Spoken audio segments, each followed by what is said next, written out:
right. Hello, everybody. This is our last. This is our last meeting together. How you guys feeling? Macroeconomics is almost done for many of you. This will be like your last time ever because most of you aren't majors. So, you're going to be bona fide macroeconomists now, able to read the news, talk about it. I'm talking a little loud. I'm seeing going in the red. I'll lower that a little on the microphone. Okay. But we got a final exam coming up in a week. It's a week away, so you got time to work on some other classes, but you also have lots of time to prep for this one. So we'll do a few questions here together. So say hi in the chat. Let me know how you're doing, and we'll start with a few problems. So let me share my screen. Put that there. Okay, and no, not that button. I need. That's so weird. Okay, that's the button I want. Okie doke. I guess we'll start out. So I only got one request. One student actually contacted me. They wanted to know about two models in general. They just want to chat about aggregate demand and aggregate supply. And then, of course, that whole international model, the whole, net capital outflows and how does it affect the exchange market, that kind of thing. So let's do a thing. Okay, click this. All right, click that. Let's describe today's economy. Let's do that. So what this is going to be Y down here, which is real GDP. And then we're going to have prices up here. We've got we've kind of been doing it in green this semester, so I'll do it in green now. We kind of have the long run aggregate supply curve, right? And then we've got a short run aggregate supply curve. The question is, here, let's actually start normal. We'll do a little further down. We'll do the 2019. Where was the economy in 2019? Then we'll talk about what the economy did over the past 2 years. So, there we go. Aggregate demand. This is as good as any. We're 2019, or more specifically, this is the potential GDP, and the economy was more or less there in 2019. All right. Well, 2020. What's going on in 2020? Well, we get a huge negative demand shock. I want to make it even bigger, even crazier. We got a huge negative demand shock. Right? It's gigantic. It's spring 2020. Had to force everything down. There we go. But we also. So what's that going to do? Well, that by itself. That's going to be. There's a recession, right? There's 2020. But what does it do to the price level? Well, the price level falls too. And we saw this in spring 2020. We had a little bit of deflation. Just a little bit, not a lot. You have a negative demand shock, and as long as your supply is there, you're going to be getting some inflation. Some deflation. You're going to have some negative price effects. And we saw this 10 years ago with the housing crisis and stuff. But what has happened since? We'll do that in the other color. Is the supply shocks. The supply shortages, right? And this is kind of second half of 2020, but in particular, this is what's going on today, right? So we'll just call it like, 2H means second half. Second half 2020, we definitely saw that. And then what? Oh, the prices started going up. You can kind of see that there's prices going up. Well, how did the government respond? Did it just leave everything? Well, things started by June 2020. Things started opening up, and we'll move it. Otherwise, I'm going to keep drawing lots of curves. So it's animated here. You see, ooh. We're going to move it, and I'm checking the lag. Yeah, okay, you can see it. We'll just do a little bit, right? We'll do a little bit. So now we're over here. Prices are going up again. We're getting a little bit of economic recovery, right? So we'll call this one, at least for now. This is aggregate demand, like 2020 second half. That's when the economy was doing pretty. It was starting to recover. We were starting to grow again. And we saw a little bit of price pressures, but let's keep going. Let's do another push. We'll do another push. But we're also, so we're going to call this one here. This is aggregate. I'll go back to the pecan color. This is aggregate demand 2021. Like, the economy's still like, woo, we're doing well. What are we seeing? Well, prices are going to continue to go up. Well, maybe supply will get better. No, supply didn't get better. The supply shortages, they got worse. And so what do we expect with that? Actually, let's just drag it. That's going to continue to be a negative supply shock. In fact, this negative supply shock is probably the strongest shock now. We've had a lot of fiscal policy, a lot of monetary policy. Here, we'll bring this back here because I'm going to emphasize that. I'm running out of colors. We'll do this in yellow. All right.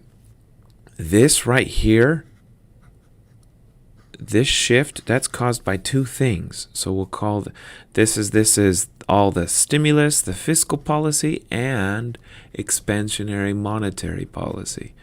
So we had both fiscal and those are just like ticks, tick tick. We have both fiscal policy and monetary policy that shifted the aggregate demand curve to the right. It did nice things, right? I mean, the economy kept recovering, and well, we like that. We like the economy to keep recovering. But I mean, on the other hand, it's going to come with some upward price pressure. Well, okay, so 2021 comes along, and the supply shortages just keep exacerbating. So the short run aggregate supply curve, 2021. And so what do we see? Well, we're seeing even more price pressures. So that describes what we're seeing now. The economy, I wouldn't describe, we're not here yet. The economy is not fully recovered at the aggregate level. We're doing a lot better. We're doing a lot better. A lot of people retired. And so that's kind of the question. Like, we have less jobs than we had in 2019, but like in the order of millions of less jobs. But that's kind of the open question. How many of these less jobs are just people retiring and they're just never going to come back? That's kind of the open question. So, there's the economy. There's the economy today. We just described the recession, and we understand why there's inflation. Inflation's caused by the supply shocks, and also accompanied with expansionary fiscal policy and expansionary monetary policy. So we got both of them happening at the same time. We like expansionary fiscal policy, monetary policy, because what's better? Let me ask you, what's better? Should we have a little bit of inflation and have people with jobs, or should we have some unemployment and not have inflation? I mean, that's kind of the trade-off, right? That's kind of the trade-off. Okay. That was one thing a student asked me to do. As always, let me know and say anything in the chat. It's kind of a quiet day. So, yeah, all right. You all are thinking like, yeah, the exam review is a week ahead. I don't need to think about it now. Okay. So someone else, the other thing that student asked me to do, I think it was on TikTok actually, where they reached out to me in the comment section there. So hi, let's go back to the blue. We got a lot of graphs to draw here. We're going to draw 3 graphs, and we got to go down first. That's the rule. Down. I usually do this like before. Oh no, because sometimes it can be a real bugger. Click down. Oh my gosh. I will do it with a mouse instead of my pointer. There we go. Okay. And one more. This will be the exchange rate mark. I could just copy and paste. That'd be quicker. But okay. So let's label everything. Maybe I'll zoom out a little so y'all can see it. Okay. Label thing. Oh, label in the blue. This one over here is going to be the interest rate. Real interest rate, or I think we're using R for the real interest rate. So that's R, and there's R. This one is going to be loanable, the quantity of loanable funds, and it's just going to be a supply and demand. We'll get into what builds the supply and demand next. Here is just the net capital outflows, which is a piece of the demand, but we're just analyzing just a piece of it. And then down here, to move it down. Down here we got the exchange rate and money, money, money, money. So quantity of dollars, since we'll do this from the dollar perspective. Okay, supply and demand. Now the supply and demand is a little weird here. The supply of dollars is completely determined by net, that's an equal sign, is completely determined by the net capital outflow. And then the demand for dollars, that's completely determined by net exports. Okay. What else? Oh, yeah. So what determines the supply of loanable funds? Well, that's also an S word, savings. And demand for loanable funds is two things. It's going to be domestic investment plus investment opportunities outside the country. So it's going to be both those things. There's a model. There's our model. I'm going to make sure that's separate. Yeah. I don't know. Let's shock the model. How do we want to shock the model? Let's say, all right, here's something that's been happening for 40 years. Americans haven't been saving as much. So Americans are going to save less.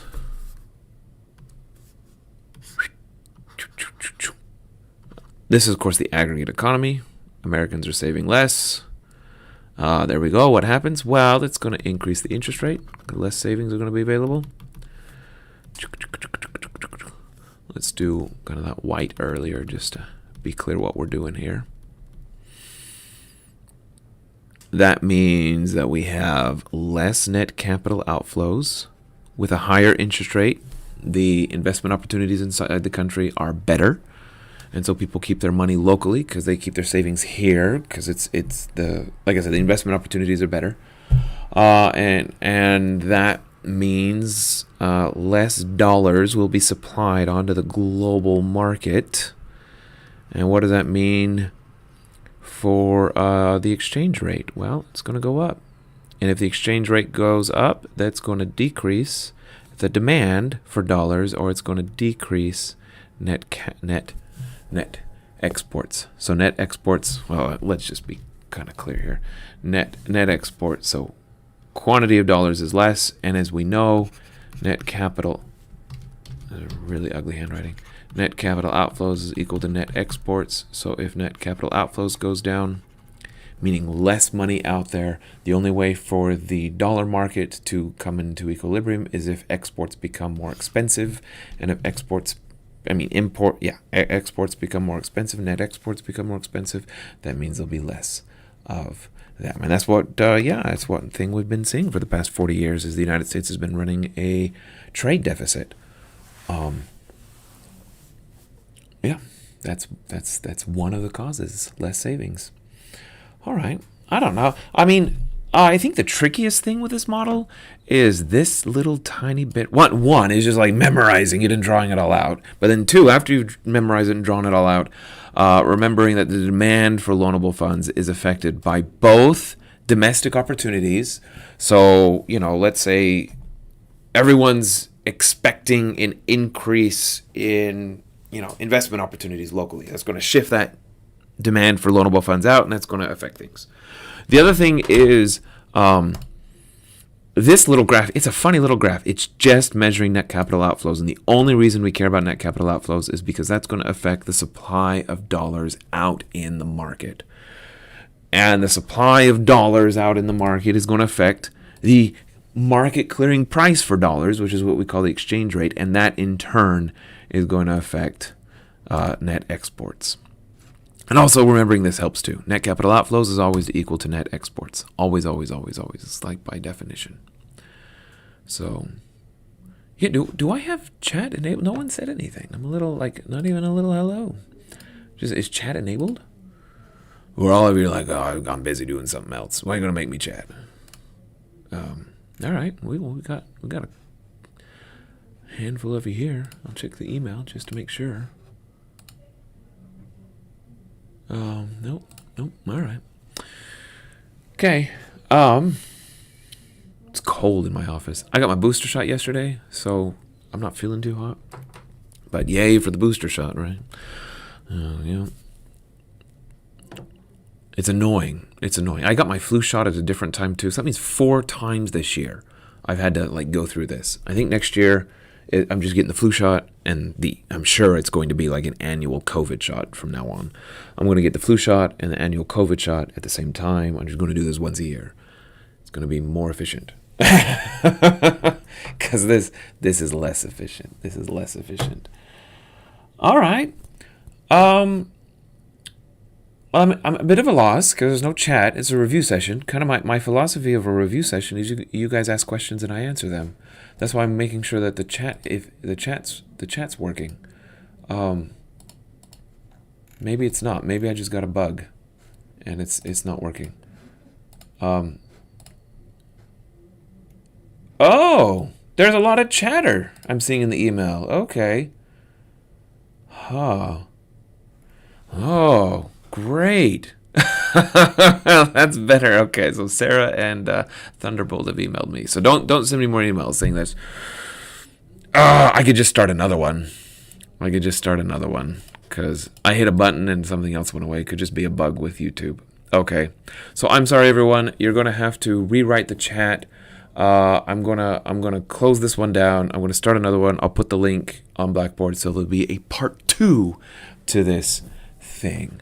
That makes much more sense. I was like, it's real quiet. This is, I mean, if people want to be quiet, I'll be respectful of that. But okay, good. So there's a lot of chit chat, but I wasn't hearing it. I wasn't seeing it. So I'm gonna shut it down. I'm gonna start it again. So follow up.